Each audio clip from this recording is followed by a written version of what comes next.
Imagine a land where kings once ruled the skies, emperors reshaped Europe, and revolutions tore down the old world to build the new. A land that saw its birth in the mist of legends and whose story has echoed through the corridors of power, art, and culture. This is the story of France, a country whose name stirs images of castles, vineyards, and cathedrals, but whose history is anything but simple. It is a tale of blood and glory, of war and peace, and of a people who have continually redefined what it means to be French. From the dawn of its civilization to its modern-day stature, the history of France is as rich and complex as the land itself.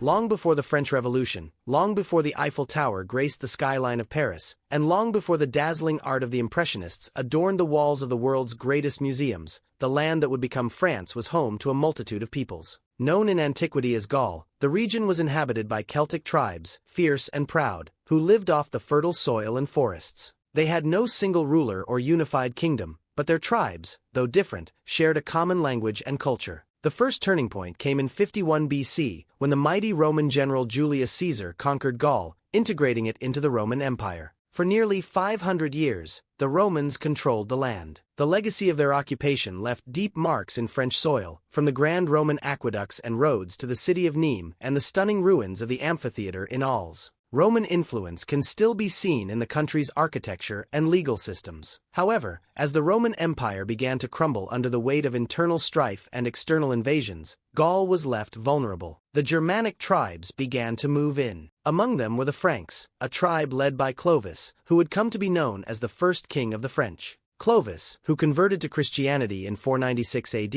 was instrumental in forging the early foundations of what we would come to know as the Kingdom of France. His conversion united the Frankish people and marked the beginning of the long and enduring relationship between France and the Catholic Church.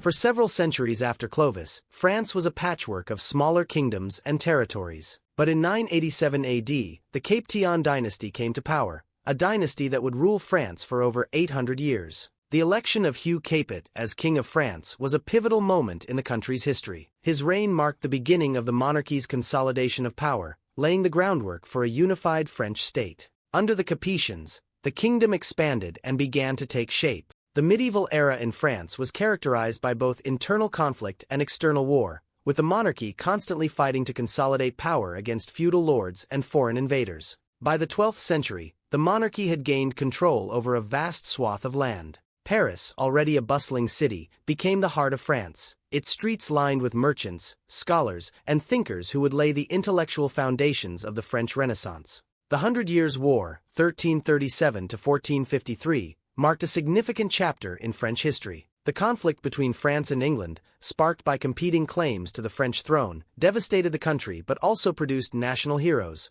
most notably Joan of Arc. The young peasant girl, who claimed to have been guided by divine visions, played a pivotal role in lifting the siege of Orleans and turning the tide of the war in favor of France. Her tragic martyrdom at the hands of the English, however, would cement her as a symbol of French resilience and determination.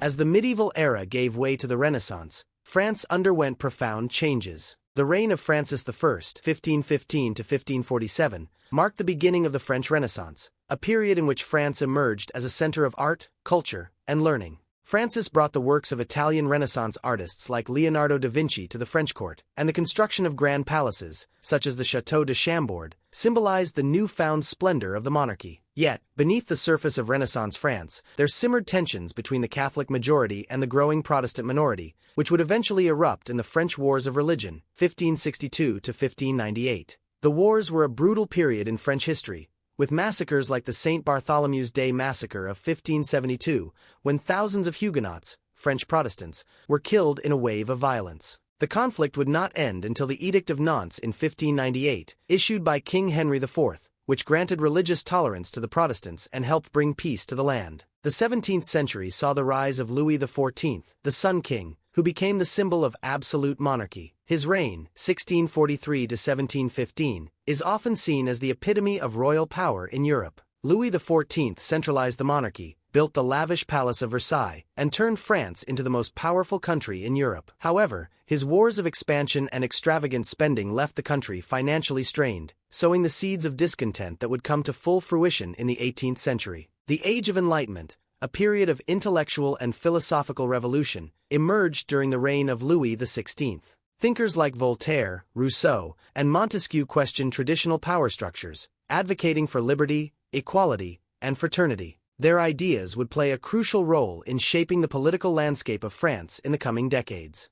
The spark that ignited the French Revolution came in 1789, when France was in the midst of an economic crisis, exacerbated by lavish royal spending and France's involvement in the American Revolution. Widespread poverty, food shortages, and oppressive taxes caused frustration to boil over, leading to a storming of the Bastille, a symbol of royal tyranny, on July 14, 1789. What followed was a period of profound social and political upheaval. The French people, fueled by the revolutionary ideas of liberty, equality, and fraternity, rose up against the monarchy and the aristocracy. The revolution, however, descended into chaos and violence during the Reign of Terror, when thousands were executed by guillotine under the leadership of figures like Maximilien Robespierre. The revolution ultimately led to the rise of Napoleon Bonaparte, who in 1799 seized power in a coup and declared himself Emperor of the French. Under Napoleon, France became a military powerhouse, conquering much of Europe. But his empire eventually crumbled after his disastrous invasion of Russia in 1812 and his defeat at the Battle of Waterloo in 1815. Napoleon's fall marked the return of the monarchy, but France had been forever changed. The 19th century was a turbulent one for France. The country oscillated between monarchy and republic, with multiple revolutions and uprisings. In 1848, after the fall of King Louis Philippe, the Second French Republic was established. Yet, the monarchy was not to be denied. Napoleon's nephew, Louis Napoleon Bonaparte, declared himself Emperor Napoleon III in 1852, leading to the establishment of the Second Empire. The Franco-Prussian War of 1870 to 1871, however, ended Napoleon III's reign and led to the birth of the Third Republic, which would last until World War II.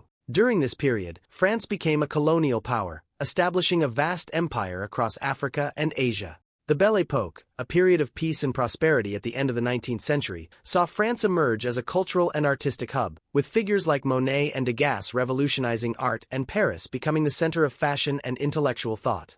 The 20th century was a century of devastation for France. The country was deeply affected by both World War I and World War II. In World War I, France bore the brunt of the fighting on the Western Front, suffering immense casualties in battles such as Verdun and the Somme. The country was left in ruins after the war, but it began to rebuild in the interwar years. World War II was even more devastating. France was quickly overrun by Nazi Germany in 1940, and the Vichy government, led by Marshal Philippe Pétain, collaborated with the Nazis. The French resistance, however, fought back, and after the D-Day landings in 1944, France was liberated. Post-war, France saw the establishment of the Fourth Republic, but it was beset by political instability and the crises of decolonization. The most significant of these was the Algerian War of Independence, 1954 to 1962, which eventually led to Algeria gaining independence from France. In 1958, Charles de Gaulle returned to power and established the Fifth Republic, which remains in place today.